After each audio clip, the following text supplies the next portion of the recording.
سلام بچه ها، خوش اومدیم. این ویدیو درباره چرا شما چند دلیل بهتون میدم که دلیل های اینه که برای چی باید یوتیوب رو قبل سال 2024 شروع کنید. دلیل اولش اینه که شما میتونین کامیونیتی خودتون رو داشته باشین و با کسایی که ویدیوتون میبینن کنین و تبدیل به همیشه یا کسایی که از شما خوششون میاد و یا ویدیوهاشون رو میبینن. دلیل دوم درآمدشه، درآمد دلاریشه. درآمد این یوتیوب خیلی بیشتر اینستا و آپارات و این حرفات. اینستا خودش به شما هیچ درآمدی نمیده.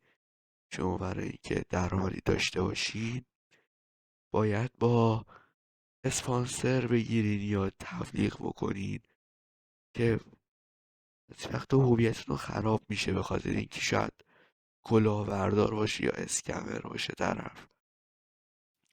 ولی خب یوتیوب به ازای هر 1000 تا بازدیدی که شما داشته باشین بهتون حقوق میده. هر ماه بهتون به اندازه تعداد ویویی که داشتین بهتون حقوق میده و بهتون پول میده. و روبیکا هم همینطوریه، با تبلیغ گذاشتن بهتون حقوق میده و پول میده. ولی خب روبیکا مثلا اگه یوتیوب $3 بهتون بده، مثلا دارن میگم روبیکا آپارات مثلا بهتون 5 سنت میده، این شکلی اگه حساب کنیم و اون به تومن بهتون میده، این به دلار. خب 100% از زمین تا آسمون فرقشه. دلیل سوم اینه که شما میتونین هم از یوتیوب ویدیو گذاشتن کسب درآمد کنین، هم از آموزش هایی که میفروشین. مثلا شما میتونین یه کاری کنین، مثلا شما درباره ترید آموزش میذارین.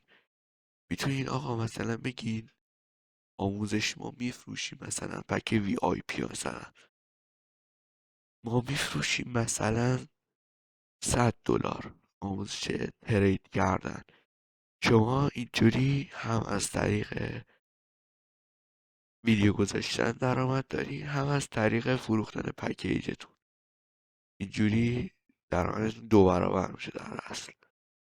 و شما جز این 2 برابر شما تو اینستا هم فالوور میگیریم وقتی که یکم شناخته بشین توسط مردم، و دوباره همون کاری که تو اینستا میکردین دوباره میتونین همینجا انجام بدین و اسپانسر بگیرین. خب بچه ها، مرسی که تا اینجای ویدیو با همون بودین.